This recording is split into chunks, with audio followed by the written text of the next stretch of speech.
Thanks for sticking with us. Today marks the 1-year somber anniversary of Biden's botched official Afghanistan withdrawal.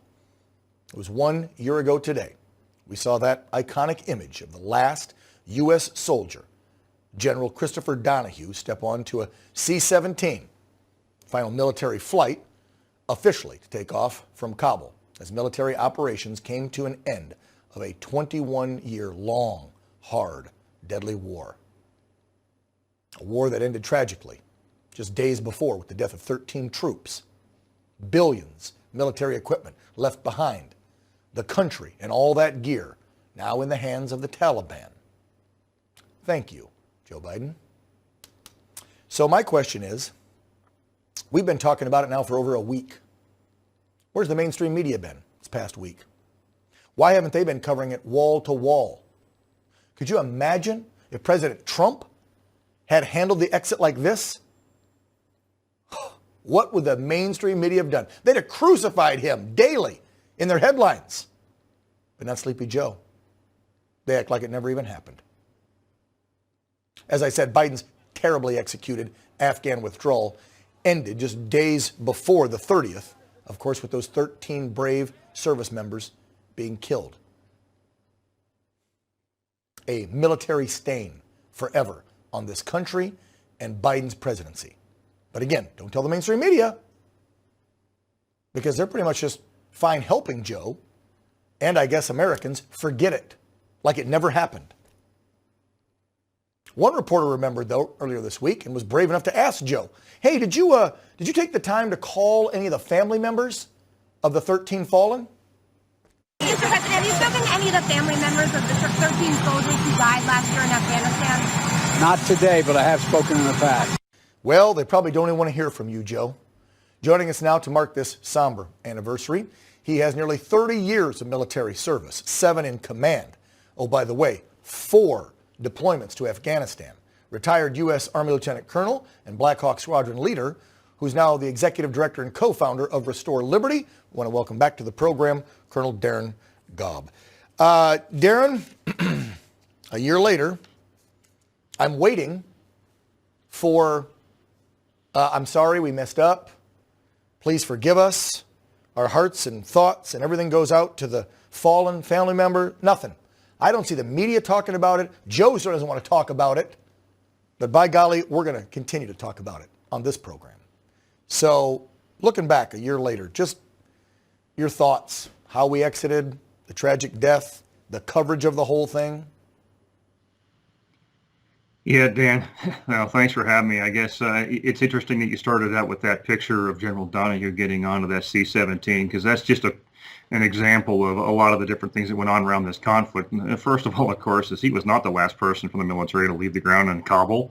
You know, he borrowed that helmet to wear in the first place. I took that picture 3 times. That shows you a little bit about how the theater of this whole thing went down. And he was satisfied apparently after the 3rd picture. And then he took a few things with him on the way out, too, that took the space of where people could have been instead of material that he wanted. But that's just one example. And one of the biggest issues that the veterans like me have seen across multiple platforms is just the sheer lack of accountability. Yeah. I don't want just an apology. I want someone to step down and say, yeah, we messed this up. It used to be like in World War II. Generals got fired regularly because they didn't get the mission done. What happened to military tribunals? What happened to, you got called into the, the auditorium on the base, and there was a bunch of folding tables set up, and there was a bunch of big brass sitting there, right, generals, and you had to come up and stand. You had your JAG rep attorney with you, right? And those 4 or 5 on the panel decided your fate, and your ass probably got kicked out or demoted or thrown in the brig. Something happened to you. Now, you can screw up after 21 years and 3,000 dead and tens of thousands of civilians killed and billions in equipment left behind, and you just walk away and nobody pays for it. Nothing. Oh, absolutely. This accountability is absent. That is for sure. As long as they stick to the agenda, then they're safe where they're sitting. But let's look at also the bigger picture, the signal that Afghanistan sent that my co-founder and I with Restore Liberty, we predicted this last time.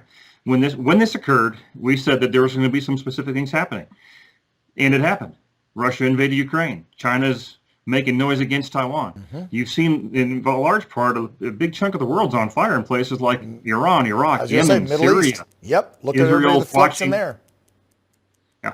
What does an America's promise mean right now? Right now, it doesn't mean anything. Wow. And so everybody else is saying, you know what they told us? Do whatever you want. We don't care. We're going to be busy destroying ourselves first. Wow. Darin, that's the most powerful thing and the most saddening out of this whole exit, in addition, obviously, to the 13 brave service members killed. Let's not forget the thousands killed over the 21 years. But you're right. The message it sent to the world. It sent a message to our foes. We're weak. Go ahead and do whatever the hell you want. It sent a message to our allies. Maybe we got your back. Maybe we don't. And that's all on Joe and these generals. Period. Right. So disheartening. I'm worried about where that takes us in the future, not just in that region, but elsewhere. And you know, Darin, we've got a problem doing this because we did it to Afghanistan in the 80s when the Russian army was pushing back, right? We snuck in the weapons. We had our secret little war because we wanted Russia defeated, and we promised them we'd stick around. And then after their country was all war torn, all we cared about was the oil. We left them behind. And let's be real, that's probably why Al-Qaeda and Taliban grew so big and attacked us. At least that's what they say. They hated the West. And part of it was because we left them high and dry in the 80s. And now we just left them high and dry again. Yeah, and it's unfortunate that regardless of, setting Al-Qaeda, ISIS, and all these different organizations aside, the people who are suffering the most are the women and children of Afghanistan specifically, because so many men were killed in a variety of types of conflict in that country over the years. And now these women are the sole provider for their children in many cases. They're the ones who have to fight for their families. They're the ones who have to defend their families.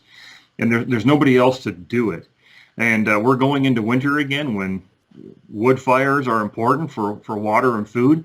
In America, we can go to a grocery store. In Afghanistan, it's a day's adventure sometimes to go out and find something to eat and something to drink in the first place.